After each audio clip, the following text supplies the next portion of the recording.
Se lo conoce de forma común como el sapo de los Simpson, y es un anfibio muy extraño. Hola, yo soy Sol y siempre voy a procurar darte información actualizada y fidedigna.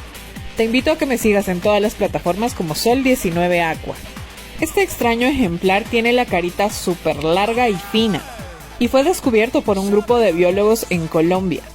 Viven en la selva y son muy pequeñitas, alrededor de 3 centímetros.